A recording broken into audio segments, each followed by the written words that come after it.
সবাইকেই ওয়েলকাম বন্ধুগণ। তো এই যে দেখো আমরা আজকে বানাচ্ছিলাম হচ্ছে হোমমেড চিকেন বিরিয়ানি। তো চলো আমরা ভাতটা ওখানে বানিয়ে নিয়েছিলাম আর এখানে আমরা বানাচ্ছিলাম চিকেনটা।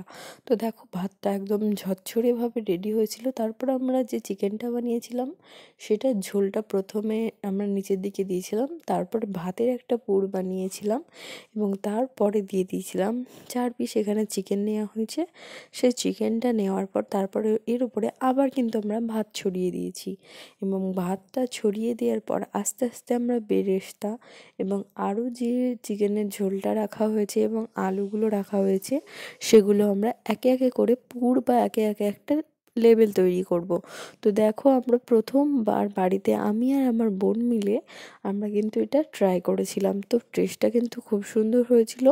আর তোমরা যদি এরকম স্টিলের বাসনে বানাও তাহলে কিন্তু তোমরা একটা লোহার তাওয়া বা একটা লোহার চাটুর উপরে কিন্তু রাখবে, ডাইরেক্ট গ্যাসে রাখবে না।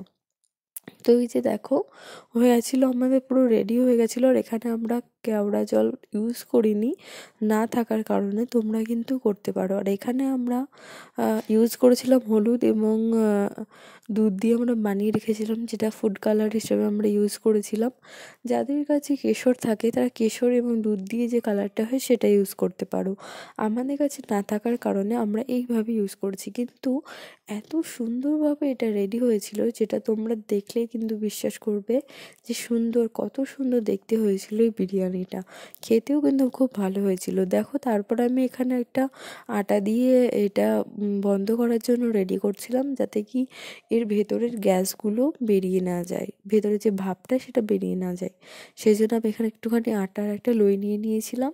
তো এটা আমি এখানে বেঁধে দিয়েছিলাম। তারপরে এই দেখো খুলে নিলাম, দেখো আমার গরমা গরম চিকেন বিরিয়ানি একদম রেডি। তো তোমরাও কিন্তু বাড়িতে এটা ট্রাই করতে পারো, অসাধারণ খেতে হয়।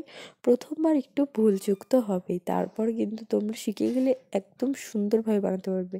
এরকম ভিডিও দেখার জন্য বেঙ্গলি ভ্লগার তান ফলো করো।